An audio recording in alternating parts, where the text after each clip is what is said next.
শুভ সকাল আমার প্রিয় ফ্যামিলি, আশা করি তোমরা সবাই ভালো আছো। তোমাদের আশীর্বাদে আমরাও ভালো আছি।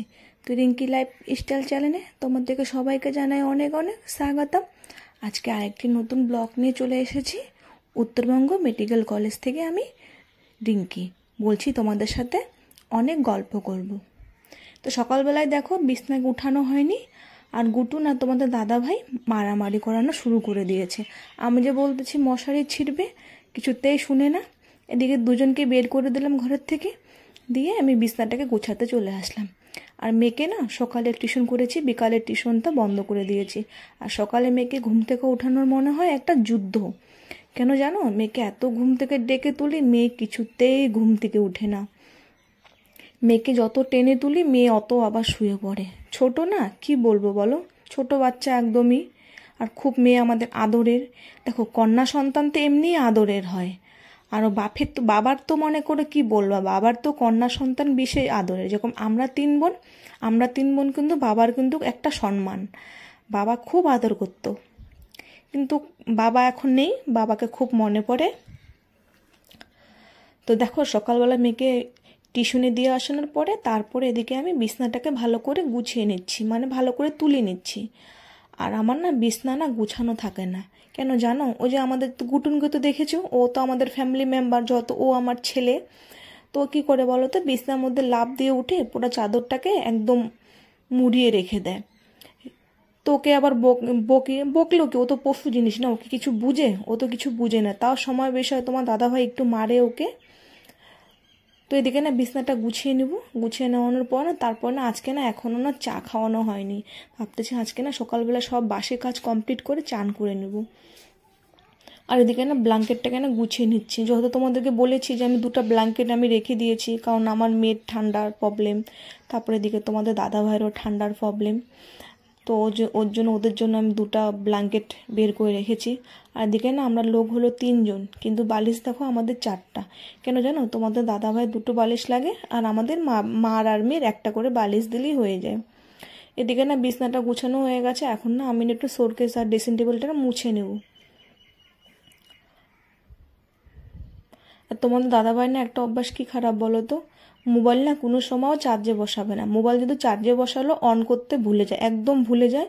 তোমাদের দাদাভাই চলে গেছে গাড়ি ধুতে নদীতে। আর এদিকে না আমি এগুলো একটু কাজগুলো করে নিই। আর সকালবেলার টাইমটা না কাজগুলো গুছিয়ে করলে না খুব ভালো লাগে, আর দেখবো ওই কাজটা পরে আর করতে লাগে না। তোমাদের দাদাভাই মোবাইলে চার্জে বসানো সেই ডিউটিটা আমার, কেন তোমাদের দাদাভাই তো খুব ভুলাক্কার। তো এদিকে একটু ড্রেসিং টেবিলটাও মুছে নেবো, নিয়ে একটু শোরকেসটাও মুছে নেবো। আর যেহেতু বলেছিলাম যে আমাদের রাস্তাটার মধ্যে প্রচুর বালি, তোমাদেরকে পরে রাস্তাটা আমি দেখাচ্ছি কি পরিমাণে বালু জমে গেছে। সেই বালুগুলো না পায়ে পায়ে চলে আসে বাড়িতে, সেই না বারান্দা একদম পুরো বালি বালি হয়ে যায়। মানে সারাদিনে যে আমি কত উঠোন আর ঘর ঝাড় দিই বলার মতো না। আর তোমাদের যেহেতু বলে ছোট্ট বাড়ি, তো ছোট্ট বাড়িটাকে সবসময় গুছিয়ে রাখার চেষ্টা করি, কিন্তু না হয় না, অগুছল হয়ে যায়। কেন জানো, এই যে গুটুন আর আমার মেয়ের জন্য, এই 2টা না খুব। আর গুটুন আর মেয়ের কথা তো ছাড়ো, তোমাদের দাদাভাই যদি বাড়িতে থাকে তাহলে ঘর বাড়ি আর দেখার লাইক থাকে না। ও কি করবে, বিছনার মধ্যে শুয়ে থাকবে, ওটা করবে, মানে একদম যা ইচ্ছে তা করা শুরু করবে বাড়িতে। তো তোমাদের দাদাভাই নেই, আর পাশের রুমে না একটু না ঝুল হয়েছে, তো ঝুলগুলো না ভালো করে না ঝেড়ে নিচ্ছে। আর না আমার না মোবাইলের ক্যামেরাটা না বেশি ভালো না, ওই জন্য একটু ভিডিওগুলো না কালো কালো আসে। তো তোমরা না কেউ কিছু আবার না মনে করো না। তো এই ঘরে না বেশি যেহেতু থাকি না, তো এই ঘরটা না সেরকম না গুছানো হয় না। আর এই বিছনার মধ্যে না সবসময় আমাদের না কিছু জিনিস থাকবেই। আর যেন আমার না প্রতিদিন অনেক কাপড় কাচতে হয়। একা সংসারে আর শরীরটাও না বেশি ভালো নেই, অনেক কাপড় কাচতে হয়। দেখো কতগুলো কাপড়, এগুলো কাপড় সব ধুবো। যত শনিবারে বিয়েতে গেছি সেই কাপড়গুলো সব ধুয়ে দিব। কেন বলো তো, কাপড় না ধুলো না, এগুলো যদি শোরকেসে রেখে দাও বা গোড্রেসে রেখে দাও, কী হয় বলো তো, না ধুয়ে কোনো সময় মনে করো যে চলে গেলাম একটা মন্দিরে, তখন এই জামাটা পরে তো, মানে এই যে চুড়িদারটা পরেছে ওটা পরে তো মন্দিরে যেতে পারবো না। এর জন্য না আমার শাড়ি না, দামি দামি শাড়ি না আমার বেশি দিন টিকে না। কেন জানো, একটু অনুষ্ঠান বাড়িতে গেলে আমি শাড়িগুলো ধুয়ে দিই। এখন কেন ধুয়ে দিই বলো তো, দেখো ওখানে তো আমরা মাছ মাংস খাই, কোনো সময় এমন জায়গায় একটা মন্দিরে গেলাম, তখন ও শাড়িটা পরে গেলে কি মন্দিরে ঢুকতে পারবো না। তো আজকে না সকাল সকাল না সব বাসি কাজ সেরে না চান করে না পুজো দিয়ে দেবো। কেন জানো, আমাদের হিন্দু ধর্মে আছে যে 12টার আগে পুজো দিতে লাগে। তো আমি না চেষ্টা করি 12টার আগে পুজো দেওয়ানোর তো না হয় না। তো এখন থেকে ভাবছি রুটিনটা আমি চেঞ্জ করে দেবো। বাসি কাজ সব করে তারপরে আমি চান করে পুজো দিয়ে তারপর যা থাকবে কাজ ওগুলো আমি পরে করে নেব। তা আমি না আবার না দিনে 2বার থেকে 3বার না চান করতে পারি না। চান করলে কী হয় বলো তো, আমার প্রেশারটা লো হয়ে যায় আর আমার প্রচুর ঠান্ডা লেগে যায়। জানি না এটা আমার কী প্রবলেম। তো এদিকে না চলে আসলাম, বাসনগুলো সব মাজা করে ধুয়ে তারপরে না আমি না চান করে নেব। আর কলের পাটটা না পিছলা হয়ে গেছে, শ্যাওলা ধরে গেছে। কেন জানো, ওই যে বললাম যে বৃষ্টি, আর এত বড় কলের পাট যেহেতু আমার বড় না, তো আমি না এগুলাকে না মানে পরিষ্কার করি না। তোমাদের দাদাভাই করে, তো তোমার দাদাভাই করবে। আমার দাদাভাই বলে ঠিক আছে রেখে ওগুলো ছাড়ো, আমি কলের পাটটা আমি পরিষ্কার করে নেবো ভালো করে। তো আমি না পারি না, কেন আমার হাতে একটু মানে ব্যথা টাইপের, তো মানে বেশি আমি ভারী ধরনের জিনিস মানে বেশি ভারী ধরনের কাজ আমি করতে পারি না। তো বাসনগুলো মাজা হয়ে গেল। আর এদিকে তোমাদেরকে দেখাচ্ছি রাস্তার মধ্যে দেখো কি পরিমাণের বালু। এগুলো দেখো একদম, যেহেতু আমার রাস্তা আর বাড়িটা একই, আর এই রাস্তাটা না আমাদেরই, আমরা নিজস্ব জমির থেকেই আমরা রাস্তা ছেড়েছি। 3 বাড়ি যে আছে, 3টা বাড়ি আমরা নিজস্ব জায়গার থেকে রাস্তা ছেড়েছি। এই জন্য এই রাস্তাটা খালি আমাদের 3 বাড়ির জন্য। তো এই রাস্তাটা দিয়ে না পুরো জল, একদম জল ভরে যায়। আর দেখো এই যে এই পাশে যে বেড়াটা আছে, এই পাশ দিয়ে জল চলে আসে। দেখো বৃষ্টির জল তো আর আটকানো যায় না, না? তো বৃষ্টির জল কি করবো বলো, জল চলে আসে। যেন পরশুদিন যে বৃষ্টি হয়েছে না, সেই বৃষ্টির জলের মধ্যে না আর আধা ঘন্টা যদি বৃষ্টি হতো না, তাহলে না পুরো আমার বাড়িতে না জল ঢুকে যেত। যত আমার উঠানটা নিচু, এই দেখতেই পাচ্ছ এটা উঠান, এটা সব থেকে আমার বড় গেট ভিতরে ঢুকানোর জন্য। দেখো গেটটা খুলতে আগে দেখবে তোমরা গুটুন শুয়ে আছে ওখানে। আর গুটুনকে না আজকে না একটু মেরেছি, খুব দুষ্টামি করে। এ দেখো গুটুন বাবু আমাদের কিভাবে শুয়ে আছে। আর তোমাদের দাদাভাইকে বলি কি ড্রেসিং টেবিলটা ফেলে দাও, দেখো তোমার দাদাভাই আর ড্রেসিং টেবিলটাকে ফেলে না। এটা আমার হলো মন্দির, তুলসীর।